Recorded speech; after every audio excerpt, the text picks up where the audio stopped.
Саламатсыздар, калайсыздар балалар? Сабакты жалгастырамыз. Сабактын такырыбы есептер чыгаруу. Окулуктун 49-50 беттери. Балалар, биринчи тапсырмага карайык. Биринчи тапсырмада биз өткөн такырыптарыбызбен, эске түшүрөбүз. Мисалы, биз конун табуу үчүн багасын санына көбөйтөбүз. Немесе санын табуу үчүн конун багасына бөлөбүз, Олай болсо, биринчи тапсырмага карайык. Аулага узундугу 9 метр және 7 метр балалар алаңы салынды. Ауданы кандай? Ауданы табуу үчүн көбөйтөбүз. Сонда ауданы 63 метр. С. Ауладагы бир орындыкты боёого 320 грамм боёу жумсалды. Ал 3 орындыкты боёу үчүн канча грамм боёу кажет? Есеп, балалар, бул жерде бир амал менен чыгады, яғни 960 грамм боёу кажет. Үчүнчүсү, бир банка боёудун массасы 180 грамм. Ал 4 банкада нече грамм боёу бар? 4 граммда 720 грамм боёу бар. Келесі есепте, балалар, экинчи есепте бизге багасы менен саны белгилүү, кону белгисиз. Конун табуу үчүн багасын биз санына көбөйтөбүз. Мисалы, биринчи сүрөттө караңыз, балалар. Багасы 75 теңге, саны 6 дана. Яғни 75-ти 6-га көбөйтөбүз. Сонда оған 450 теңге жұмсалды. Екінші шоколад. Оның біреуі 104 теңге, 5 данасы 520 теңге тұрады. Барлығына 970 теңге төленді. Балаларына кестеде көріп тұрсыз ғой, сызба көрсеткен, яғни барлығы белгісіз. Екеуінде құнын қосамыз. Келесі әсінде солай.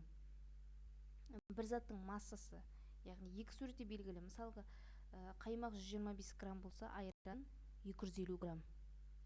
Саны екеуінкіде бірдей. Бірақ біз қазір оның саны қанша екенін білмейміз. Жалпы массасы тек қана айрандікі белгілі. Сонда біз, балалар, 1000 граммды 250 граммға бөлеміз.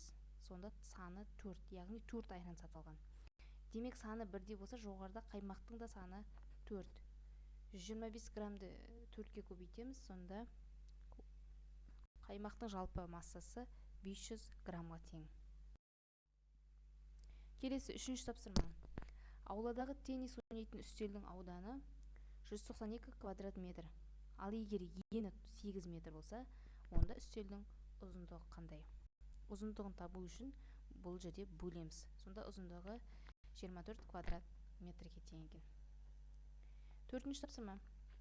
Суретке қара дейді. Міне, сурет берілген бізге ұзындығы 15 дециметр, ал ені 9 дециметр. Соның бізге периметрін тап дейді. Периметрін табу үшін ұзындығын еніне қосып 2-ге көбейтеміз.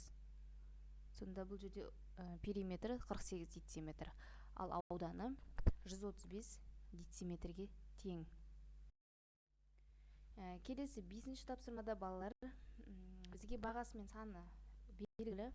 Мұнда да дәл солай, құны белгісіз. Құнын табу үшін әрине біз бұл жерде көбейту амалын қолданамыз. Мысалы, біріншісінде 45 теңгелік нәрсенің 8 данасын сатып алса, 360 теңге төлейді. 64 теңгелік нәрсенің 6 данасын сатып алса, 384 теңге. Ал барлығы 744 теңге жұмсайды, балалар. Келесі 7-ші тапсырма. Былай дейді. Бірінші альбомда 26 фотосурет бар. Ал екінші альбомда 32 фотосурет бар.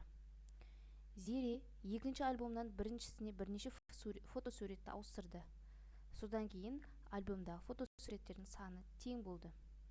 Зере неше фотосуретті ауыстырды? Ол үшін, бала, біз бірінші азайтып аламыз. Яғни 32-ден 26-ны азайтамыз, 6 қалады. Екеуіне тең бірдей болу үшін біз 6-ны 2-ге бөлдік. Сонда 3 шықты. Енді орнына қойып тексереміз. Мысалы, бірінші альбомда 26 сурет болса, 26-ға 3-ті қосамыз. 29. Енді екіншісінен оны кемітеміз. 32-ден 3-ті азайтсақ, 29. Сонда екеуде 29 тең болды. Бұл жерде жауабы Зере 3 фотосуретті ауыстырды. Сабақ түсінікті болды деген ойдамын, балалар. Сау болыңыздар. Каналға жазылып қоюды ұмытпаңыз.